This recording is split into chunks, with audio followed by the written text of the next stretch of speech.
Similarly, ketamine, which is an intravenous anesthetic, it also has two enantiomers, that is a positive enantiomer and a negative enantiomer. And here again, the positive one is more potent anesthetic as compared to the negative one. But still, its racemic mixture is used till date. Previously, we were talking about the potency of enantiomers. That levorotatory and restrorotatory, there are two type of enantiomers, and one is more potent as compared to the other one. Now, if we talk about the enzymes, the enzymes which are present inside our body, they are also stereoselective. It means that one drug enantiomer is often more susceptible than the other enantiomer of the same drug to the metabolizing enzymes. It means that the duration of action of one enantiomer is quite different from another because drug metabolizing enzymes are behaving differently to the two enantiomers which are present. Till date, only 45% of the chiral drugs are that are present in the market or they are used clinically is basically consisted of an active isomer. That is only one isomer which is present in them, and it means that 55% of the drugs that are present in the market and that they are used clinically, they are actually racemic mixtures. And it is very unfortunately for that most of the studies of clinical efficacy and elimination of drugs from the humans have been carried out on these racemic mixture of drugs rather than with the separate enantiomers, as the studies must be conducted on the individual isomers.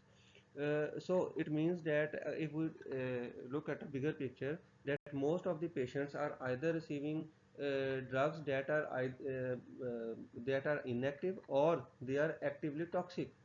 But yes, there is an increasing trend, and this increasing interest is at both scientific and regulatory levels. Both the regulatory authorities and the scientists are interested in making more oral drugs available. It means simply that the active enantiomer or the potent enantiomer must be available as the dosage form in the market for a particular condition. Rational drug design. Rational drug design, it is the ability to predict or ability to design a molecular structure of the drug on the basis of the information about the biological receptor.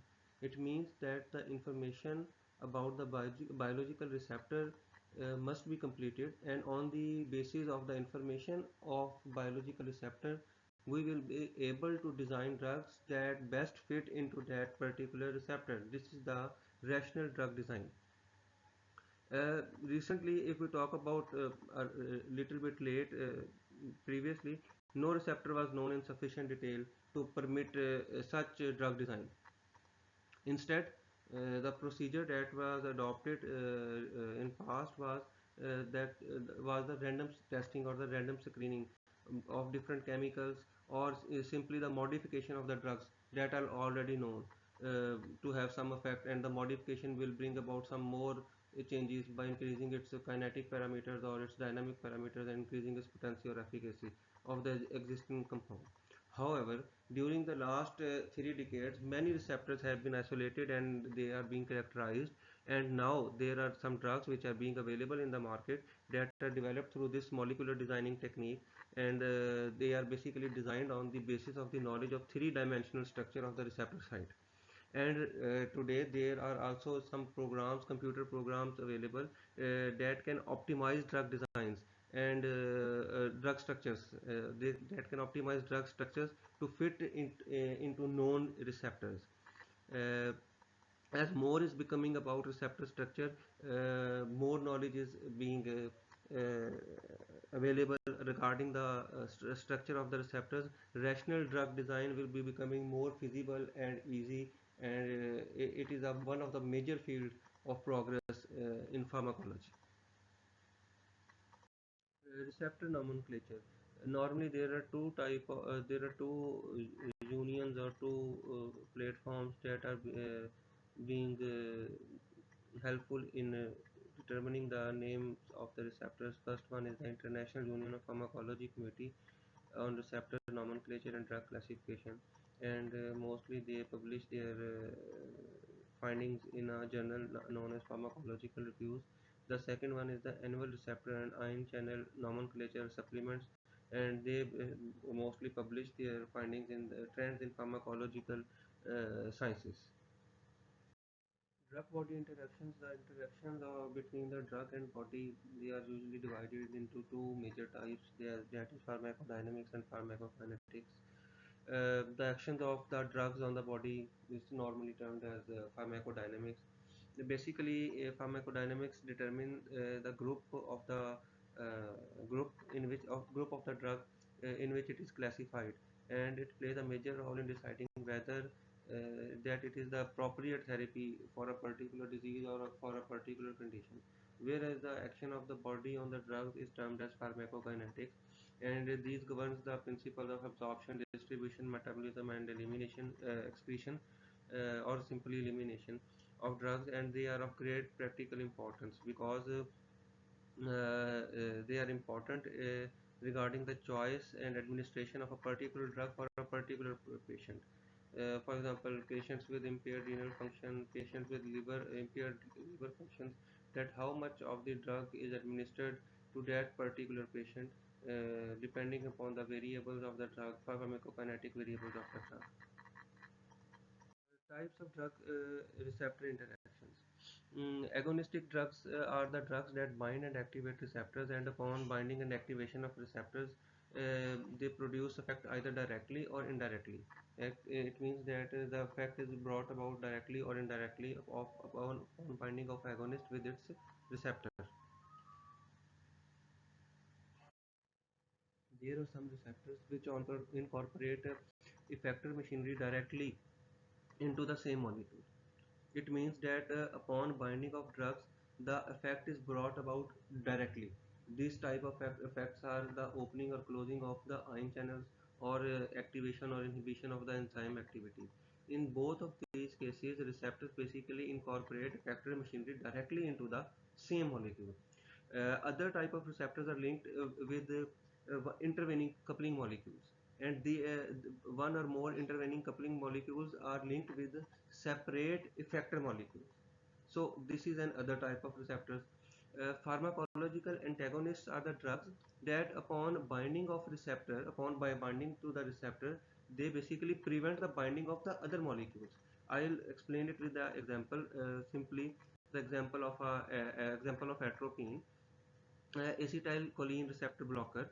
So these are basically antagonists, and they bind with the acetylcholine receptor, and they basically prevent the binding of acetylcholine with the acetylcholine receptor, or similar drugs that can be bind with acetylcholine receptors, and thus stabilize the receptor to its inactive state, and this agent reduces the effect of acetylcholine and similar drugs in the body. There are some drugs that mimic the agonistic drugs, and they do so by inhibiting the molecules which are responsible for the termination of the action of endogenous ligand. For example, we will take an example of acetylcholine esterase inhibitors, and they basically slow the destruction of endogenous acetylcholine, and because of slowing the destruction of endogenous acetylcholine, they produces cholinomimetic effects that closely resembles to the actions of cholinereceptors agonists. Even though cholinesterase inhibitors do not, or not only incidentally, do bind to cholinereceptors, it means that without binding with cholinergic receptors, they produces the effects which mimic the cholinergic receptors. There are another class of drugs that, upon binding with receptors and activating them, they do not evoke as great response as that of full agonist. It means that they produces a agonistic action, they produces a response, but this response is not full as compared to a full agonist. For example, pindolol is an example. It is an adrenoreceptor drug, and it is a partial agonist. So it means that when it is given alone, it will act as an agonist. So it means that in the absence of a full agonist, it produces its effects, and its action will be agonistic. But if a full agonist is present, then this partial agonist will behave as an antagonist. For example, if isoproterenol, which is a full agonist, is present at adrenergic receptors, then this pindolol will act as an antagonistic drug. Duration of action. Uh, Termination of a action at receptor level varies. Uh, for example, there are some cases when the effect lasts only as long as the drug receptor occupies the receptor drug molecule occupies the receptor. It means upon dissociation of the drug molecule from the receptor, the effect is automatically terminated. Number one. Number two case, that action may persist after the drug has been dissociated. It means that upon dissociation of drug molecule from the receptor, the effect still remains. The effect is being produced in the body. For example, there are some coupling molecules which are present, and they are present in their activated form. That drug, upon binding with the receptor, produces activated the coupling molecule, and now the drug is dissociated, but the coupling molecule is in its activated form, and due to this coupling molecule's activation, the effect remains, and produces the effect of drug will remain in the body. And the third case is the when drug binds covalently with the receptor, and this effect remains within the body. The drug will produces its effect in the body unless drug receptor complex is destroyed. For example, as we have previously seen an example of an oxybenzamine, unless new receptors are synthesized or when the drug receptor complex is destroyed, the effect will be produced in the body. For many receptor effector systems incorporate desensitization mechanisms for preventing excess activation when agonist molecules continue to be present for longer period of times. Next is receptors and inert binding sites. For a molecule to act as receptor or function as receptors, there are two important points that must be remembered. That endogenous molecule must be selective in choosing ligands, yani it means drug molecules with which it is going to be bind. Secondly, it must change its function upon binding with that ligand, and this change in its function will be such that it will produce change in the function of the biological system. If we discuss it a little bit, it means the first characteristics that it must be the receptor must be selective in choosing its ligands or drug molecules. It means it is basically required to avoid constant activation of the receptors by a number of different ligands which are being entered inside the body or which are present endogenously within the body. So a receptor must be selective with the particular ligand with the particular drug molecule which is present inside the body, or if it is being administered from outside the body.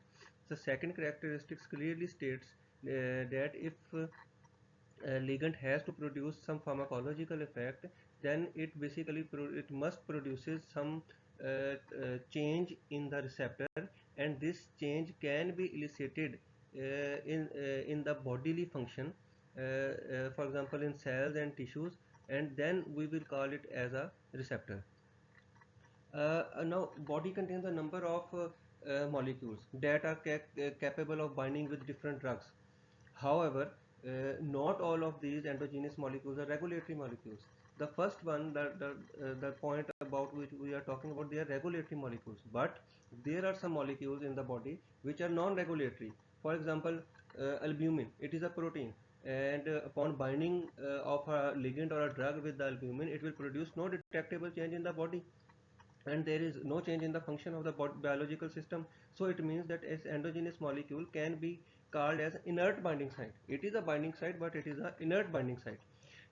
Such binding, we cannot say that such binding is not completely without any significance. There is significance of such binding also, since because this affects the distribution of the drug within the body, and it will determine the amount of free drug which is present in the body, which is present in the circulation.